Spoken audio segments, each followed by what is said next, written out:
Hello story lovers, welcome to our channel. ఈరోజు కథ ప్రణయమా ప్రళయమా part 26. ఈ స్టోరీని నేను ఈషా అద్వైత గారి పర్మిషన్తోనే మీ అందరికి చదివి వినిపిస్తున్నానండి. థ్యాంక్ యూ మ్యామ్, ఇంత మంచి స్టోరీని మాకు అందించినందుకు థ్యాంక్ యూ సో మచ్. ఈరోజు కథలోకి వెళ్తే, నా కోసం అడ్జస్ట్ అవుతా అంటున్నావా బావా? నేను గమనించాను, నువ్వు రిషిక అక్క దగ్గర నార్మల్గా ఉంటున్నావు, నా దగ్గర చాలా ఇబ్బంది పడుతున్నావు. తన దగ్గర తీసుకుంటున్న చొరవ నా దగ్గర తీసుకోలేకపోతున్నావు. నిజం చెప్పు బావా, తనకి నీకు ఇదివరకే పరిచయం ఉంది కదా అని హైమ అనగానే కౌశల్ కోసం పైకి వచ్చిన జై వాళ్ళ మాటలు విని సగంలోనే ఆగిపోతాడు.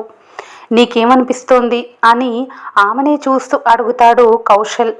మీ ఇద్దరికి ముందే పరిచయం ఉందేమో అనిపిస్తోంది. ముఖ్యంగా నువ్వు తనని చూసే చూపులు చాలా డీప్గా ఉన్నాయి బావా. నువ్వు ఇప్పటి వరకు ఎవరిని అలా చూడలేదు, చొరవ తీసుకొని ఎవరిని అంత కేర్ చేయలేదు. కొన్ని క్షణాలు నువ్వు తనని ప్రేమించావని కూడా అనిపించింది. నేను తనని నార్మల్గానే చూశాను హైమ, ఇంటెన్స్డ్ ఫీలింగ్తో నేను ఎప్పుడు తనని చూడలేదు. ఇక కేర్ అంటావా, తన హెల్త్ కోసం మాత్రమే. అండ్ నీ ఊహ నిజమే, మా ఇద్దరికి ముందే పరిచయం ఉంది అని కౌశల్ చెప్పగానే ఉలిక్కి పడతాడు జై. బావా అని షాకింగ్గా పిలుస్తుంది హైమ. మొన్న షాపింగ్కి వెళ్ళినప్పుడు తను చెప్పిన పర్సన్ని నేనే హైమ. తను చివరిగా చూసింది కూడా నన్నే. ఈ విషయాన్ని నువ్వు ఎలా అర్థం చేసుకున్నా నాకేం ప్రాబ్లం లేదు హైమ. నేనైతే ఎవరిని లవ్ చేయలేదు. రిషి కూడా ఒక స్ట్రేంజర్గా నన్ను గుర్తుపెట్టుకుంది. తను చెప్పినట్టు అట్లీస్ట్ క్రష్ ఫీలింగ్స్ కూడా తనకి నా మీద లేవు. మాది 2 గంటల ఒక అందమైన పరిచయం. అంతకుమించి నేను ఆ పరిచయాన్ని పెంచాలనుకోలేదు, దానికి పేర్లు పెట్టాలనుకోలేదు. యాక్సిడెంట్ టైంలో తన కళ్ళల్లో బ్రతకాలన్న ఆశని బలంగా చూశాను. తను చనిపోయిందని తెలిసి కొన్ని రోజులు చాలా బాధగా అనిపించింది. ఆమె గుర్తొచ్చిన ప్రతిసారి ఆమె బ్రతుకుంటే బాగుండు అన్న ఆలోచన వదిలేది కాదు. మళ్ళీ తనని మన ఎంగేజ్మెంట్ ఫంక్షన్లోనే చూశాను. బ్రతికే ఉందని తెలిసి ఆనందం, తన హెల్త్ కండిషన్ తెలిసి బాధ. అంతకు మించి తన మీద నాకు ఎటువంటి ఫీలింగ్స్ లేవు. ఒకవేళ తన మీద ఫీలింగ్స్ ఉంటే తను చావు బ్రతుకుల్లో ఉన్నా కూడా పెళ్లి చేసుకుంటాను తప్ప నీతో ఇంత దూరం ట్రావెల్ చేయను. తన క్యారెక్టర్ నన్ను చాలా ఇంప్రెస్ చేసింది. ఆ టైంలో నా చూపుల్లో తేడా నీకు తెలిసిందేమో కానీ నాకు తెలియలేదు. ప్రతిదానికి భయపడే నీ తత్వం, తెగించి ఆలోచించే తన తత్వం పోల్చి చూస్తే నీకంటే తనే ఓ మెట్టు పైన కనిపించింది. అలాగని నేను మీ ఇద్దరిని కంపేర్ చేయాలనుకోలేదు. కేవలం నా ఆలోచనల్ని తను మ్యాచ్ చేసిందని మాత్రమే అంటున్నాను. ఇష్టం మాత్రమే హైమ. ఆ ఇష్టాన్ని దాటి నేను ముందుకు వెళ్ళాలని కూడా అనుకోలేదు అని కౌశల్ చెప్పగానే, అలా వెళ్ళకపోవడానికి రీజన్ నేనేనా బావా? పెళ్లి మీద నీలో ఆశలు కల్పించి మరో అమ్మాయి కోసం ఆలోచించేంతగా నేను దిగజారలేదు హైమ. ఇవన్నీ నీ దగ్గర దాచి ఫ్యూచర్లో మన ఇద్దరి మధ్య గొడవలకి నేను పునాదులు వేయాలనుకోవటం లేదు. ఒకవేళ నీకు నేను తనను లవ్ చేసి నిన్ను పెళ్లి చేసుకున్నానని అనిపించినా నన్ను క్వశ్చన్ చెయ్యవు, నీలో నువ్వే కుమిలిపోతావు. ఇక నుంచైనా ఇవన్నీ వదిలేసి కాస్త ధైర్యంగా ఉండటం అలవాటు చేసుకో హైమ. మాట్లాడుకుంటే చాలా ప్రాబ్లమ్స్ సాల్వ్ అయిపోతాయి, దాచుకుంటే కాదు. నువ్వే కౌశలని రిషికి ఎందుకు చెప్పలేదు బావా అని హైమ అడగగానే, చెప్తే ఏమొస్తుంది, తన ఇమాజినేషన్లో నేను ఉండడం బాగుంది, దాన్ని పొడిగించడం నాకు నచ్చలేదు అని కౌశల్ చెప్పగానే, అన్నయ్య క్లారిటీగా ఉన్నాడా, నేను కన్ఫ్యూజన్లో ఉన్నానా అని వాళ్ళ మాటలు వింటూ తనలో తానే అనుకుంటాడు జై. నువ్వు నన్ను ఇంకేమైనా క్వశ్చన్ చేయాలనుకుంటున్నావా అని హైమన్ అడుగుతాడు కౌశల్. లేదు బావా, నీతో ఫ్రీగా మూవ్ అవ్వటానికి నాకు కాస్త కాదు చాలా టైం పడుతుంది. ఇప్పటికిప్పుడు సడన్గా నీ మీద ఫీలింగ్స్ రావటం కష్టమే. నీ మెడలో తాళి కట్టే క్షణం ముందు వరకు నువ్వు నాకు పరాయి దానివే. పెళ్ళి తర్వాత నేను నా భార్యను మాత్రమే ప్రేమిస్తాను.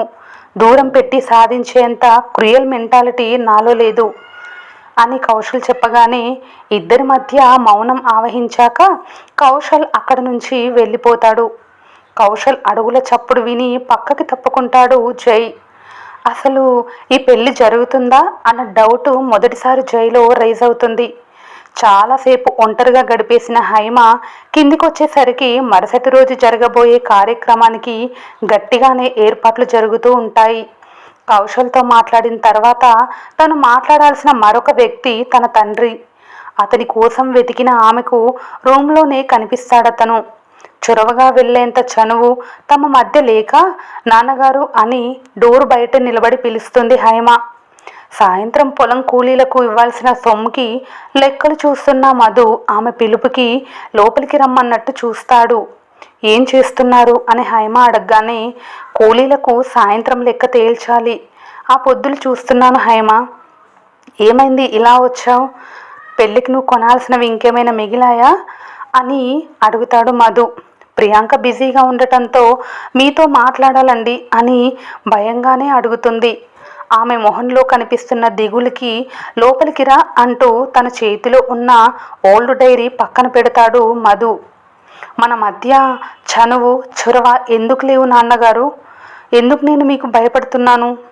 రిషి అక్క పెదనాన్నతో ఉన్నంత చొరవగా నేను మీతో ఎందుకు ఉండలేకపోతున్నాను అని హైమ అడగగానే, ఏమైందిరా అని కూతుర్ని పక్కన కూర్చోబెట్టుకొని సౌమ్యంగా అడుగుతాడు మధు. ఏమీ లేదండి, అలా అడగాలనిపించింది. మిమ్మల్ని మీరు అండి అని పిలుస్తూ చిన్నప్పటి నుంచి నేను మీకు ఎందుకింత దూరం అయిపోయానా అన్న సందేహం కలిగింది. తన కూతుర్ని తను బాగానే చూసుకుంటున్నాను అనుకున్నాడు, కానీ ఇద్దరి మధ్య ఇంత దూరం పెరిగిందని మాత్రం ఊహించలేదు మధు. ఊహించని ఆమె ప్రశ్నకు నేను నీకేమైనా తక్కువ చేశానా అని బాధగా అడుగుతాడు మధు. చిన్నప్పటి నుంచి నాకేం కావాలో అన్నీ అమ్మే చూసుకుంది. నేను అడిగేది కూడా అమ్మకు నచ్చితేనే కొనేది. మీరెందుకు నాన్న చొరవ చేసి నేను అడిగింది కొనిచ్చి నన్ను గారం చేయకుండా పెంచారు? కనీసం మీ దగ్గర కూడా నేను ఫ్రీగా ఉండలేకపోయాను. ఇప్పుడు అక్కని చూశాక నాకు అర్థమైంది నేను ఏం కోల్పోయానో అని. మీ అమ్మ ఏ విషయంలోనైనా నా పెత్తనం సాగనిచ్చిందా? అన్నీ తనకు నచ్చినట్టు చేస్తూ వచ్చింది. నీ అవసరాలు నీకు నచ్చినట్టుగా తీరుస్తుందనుకున్నాను, కానీ తన అభిప్రాయాలు నీ మీద రుద్దుతోందని గ్రహించలేదు హైమ. ఇక తాతగారి విషయం నీకు తెలిసిందే. చిన్నప్పుడు చందమామ సినిమా టీవీలో చూస్తూ వెళ్ళి చొరవగా తండ్రి ఒడిలో కూర్చుంది. అప్పటికి ఆ సినిమా ఎన్నోసార్లు టీవీలో వస్తూనే ఉంది, తను చూస్తూనే ఉంది. అందుకే ఆమె మీద గట్టి ప్రభావం పడింది. 10 ఏళ్ళు ఉంటాయేమో తనకి. అప్పటికే హద్దులు మొదలైపోయాయి. నిజమే, కూతురైనా సరే తండ్రి ముందు అన్నదమ్ముల ముందు హద్దుల్లోనే ఉండాలని చెప్పే ఆయన సూత్రాలు విని తానే అందరికీ దూరమైపోయిందా? ఆ దూరమే తండ్రితో కౌశల్తో ఏర్పడింది, కానీ జై తన సహజ గుణంతో ఎవరూ లేని సమయంలో తనతో చొరవగా మాట్లాడి టీజ్ చేస్తూ ఉండటం వల్ల జైతో మాత్రమే కాస్త చనువు ఏర్పడింది ఆమెకు. జై కూడా కౌశల్లాగా బిహేవ్ చేసి ఉంటే తనకు అసలు తన ఇంట్లో ఉన్న పురుషులతో మాటలే ఉండేవి కావేమో. తండ్రి సమాధానానికి ఇంకేం చెప్పాలో తెలియక ఆ రూమ్ నుంచి వెళ్ళబోతోంది హైమ. ఆమె ఏం కోరుకుంటుందో క్లియర్గా అర్థమైన మధు వెళ్ళిపోతున్న ఆమెను వెనక్కి పిలుస్తాడు. చెప్పండి నాన్నగారు అని హైమ అనగానే, ఇలా కూర్చో అని తనకి ఇంకాస్త దగ్గరగా కూర్చోబెట్టుకొని రిషికను చూసి నీ ఆలోచనలు మారుతున్నాయా అని సౌమ్యంగా అడుగుతాడు మధు. అక్క పెద్దనాన్న రాకపోయి ఉంటే నేను ఎప్పటికీ దద్దమ్మలాగే ఉండిపోయేదాన్ని కదా. నాకేం కావాలో కూడా తెలుసుకోలేని పిచ్చితనంలో మునిగిపోయేదాన్ని. వాళ్ళు మాత్రమే కాదు నాన్నగారు, జయబావ సంయుక్తక్క కూడా నా ఆలోచనల్ని చాలా వరకు మార్చేశారు. గారు వద్దు, నువ్వు చిన్నప్పటి నుంచి బిడియంగా ఉంటుంటే నీ తత్వమే అదనుకున్నాను, కానీ నువ్వు లోపల ఇంత బాధపడుతున్నావని గ్రహించలేదు హైమ. నేను నా తప్పు రియలైజ్ అయ్యేసరికి నీకు పెళ్లి చేసి అత్తవారింటికి పంపించే పరిస్థితి వచ్చేసింది. నాలో చాలా ఆశలు మిగిలిపోయాయి నాన్న. మీతో కలిసి బయటికి వెళ్ళాలని, సినిమా చూడాలని, మీ ఒడిలో తల పెట్టుకొని పడుకోవాలని చిన్నప్పుడు చాలా కలలు కన్నాను. అవన్నీ అలాగే ఉండిపోయాయి. నేను మిమ్మల్ని తప్పు పట్టను, ఎందుకంటే మీరు ఎంత శ్రమ పడేవారో నాకు తెలుసు. ఉదయం వెళ్తే అర్ధరాత్రి వచ్చేవారు. పొలం పనులతోనే మీకు సమయం ఉండేది కాదు. ఈలోపు నేను పెద్దవటంతో నా చుట్టూ కట్టుబాటు గోడలు. పెదనాన్న వీటన్నిటినీ చాలా సహజంగా చూస్తున్నారు, కానీ మనం భూతద్దంలో చూస్తున్నాం ఆ తేడా ఎక్కడ మొదలైందో నాకు అర్థం కావటం లేదు నాన్న. అన్నయ్య చదువుకున్నాడు, మంచి చెడులు తెలుసు. అన్నయ్యలాగే నేను ఉద్యోగం పేరుతో బయటికి వెళ్ళి అన్నయ్యలా ప్రవర్తిస్తానని నన్ను డిగ్రీలోనే ఆపించేశారు నాన్న. కానీ అన్నయ్యని చూస్తున్న ప్రతిసారి నాకు ఒక్కటే అనిపిస్తోందిరా, మనం ఇష్టపడ్డ వ్యక్తుల కంటే మనల్ని ఇష్టపడే వ్యక్తి మన జీవితంలో ఉంటే ఆ జీవితం సంతోషంగా ఉంటుందని. మధు చెప్పగానే అర్థం కాలేదు నాన్న అని హైమ అంటుంటే, అన్నయ్య శ్రీకాంత్ కోసం వెళ్లకుండా నాన్నగారు చెప్పినట్టు చేసి ఉంటే జీవితాంతం బాధపడుతూ ఉండేవాడు. తను అలా చెయ్యలేదు, ఎదిరించాడు, పోరాడాడు, ఇప్పుడు సంతోషంగా ఉన్నాడు. నేను నేను కోరుకున్న మీ అమ్మ కోసం చాలా వరకు తగ్గిపోయాను, ఇప్పటికీ తగ్గుతూనే ఉన్నాను. ఆ క్షణం నాలో కాస్త తెలివి ఉండి నేను కూడా మాస్టర్స్ కంప్లీట్ చేసి జాబ్ చేస్తానని నాన్నగారితో ఫైట్ చేసి నా కోసం నేను స్టాండప్ తీసుకోగలిగి ఉంటే ఈరోజు నీకు ఈ పరిస్థితి వచ్చేది కాదేమో అని ఆయన అంటుంటే, ఆయన మాటలకు తలాడిస్తూ అదే నాకు మంచి అన్న భ్రమలో బ్రతికేస్తూ ఈరోజు ఈ పరిస్థితిలో ఉన్నాను. ఒక చేతకాని వాడిగా. దగ్గరమ్మాయి కాబట్టి మీ అమ్మ మీద నాకు చిన్నప్పటి నుంచి ఇష్టం ఉండేది. అందుకే నాన్నగారు అడగగానే వెనక ముందు ఆలోచించుకోకుండా పెళ్లి చేసుకోవటానికి రెడీ అయిపోయాను. కానీ మీ అమ్మకు ఇష్టం లేదంట.